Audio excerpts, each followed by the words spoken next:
Welcome to the deep dive. Okay, so today we're actually jumping forward a bit, setting our clock to 2038. Right, to look at a specific moment, a kind of snapshot. Exactly. We're exploring what happens when democratic engagement, the ways communities are supposed to be heard, just fails.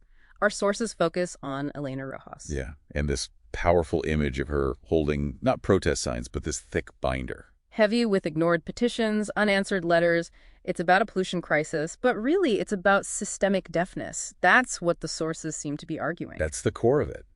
Our mission here isn't just the pollution itself, but analyzing the structures that stop people like Elena from being heard. So the immediate problem is It's a river near her town, running this awful, sickly, chemical brown color. It's linked to the Omnichem factory nearby. and it's having real consequences. Definitely. The sources mention a cancer cluster downstream, affecting neighbors like a Mrs. Gable who ran the local bakery. It's personal, it's immediate. Okay, so let's unpack that.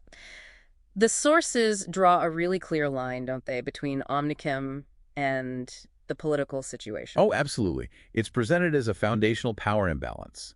Omnichem isn't just a factory, it's cited as the state's biggest political donor. So when Elena confronts the local representative, it's not really about the data, is it? Not really, no. The representative, according to the material, avoids eye contact, talks only about economic realities, regulatory burdens, sanitized language. The argument is that this flow of capital, basically political money, directly insulates the politicians. Precisely. It creates a buffer. But it's more than just direct influence. The sources also look at why the town hall itself is, well, empty. Right. That struck me too. It's not just apathy. The analysis suggests it's tied to media fragmentation. Local news outlets, their budgets slashed years ago, stopped covering these kinds of meetings. So no local watchdog function anymore. None. Instead, what fills the gap? Polarizing opinion pieces, blaming, the other half of the country.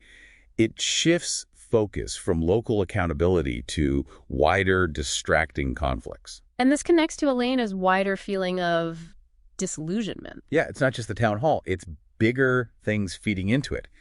Cuts to her kids' civics classes, government shutdowns, specific court decisions that made it easier for dark money to enter politics. So these aren't just separate problems. The sources frame them as connected. Exactly.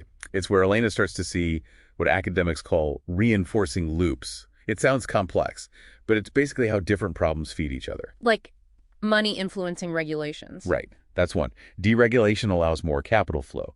Then you have media polarization, which, as we said, fractures the information people get. And the decline in civic education means people maybe don't understand the system they're trying to navigate. Precisely. These three things, money, media fragmentation, and lower civic literacy, they reinforce each other. They build the invisible walls Elena feels trapped by. A system sort of engineered to ignore her. Which leads to that final confrontation at the town hall. A really stark moment. Elena stands up, reads this letter from Mrs. Gable's husband. It's emotional. It's an appeal to trust, to shared community values, not just science. And the response? Nothing. A patient, plastic smile from the representative. That's the description. No engagement. Then, immediately, they move to the next agenda item. Which is? A zoning variance for a new Omnichem warehouse. Wow. So the system isn't just deaf, it's actively rewarding the source of the problem she's raising. It demonstrates her complete irrelevance to how the system is actually operating. Her input doesn't factor in. So Elena goes home. The source material talks about her realization. Her fatal flaw was hope, believing in the stories her father told her about how things should work. That exhaustion, that sense the structure itself is broken, or maybe it was never really there for people like her. And then that moment with her son, her teenage son, cynical already. Yeah. He just asks, "Did you change anything, Mom?" That really hits home, doesn't it? That inherited weariness. It's the sound of the lost commons, as the material puts it. That silence. And it leaves you with a pretty heavy question. If all the structures, financial, informational, educational, are aligned to block community feedback, what real reason is left for anyone to keep trying? What happens to governance then? Something for all of us to think about.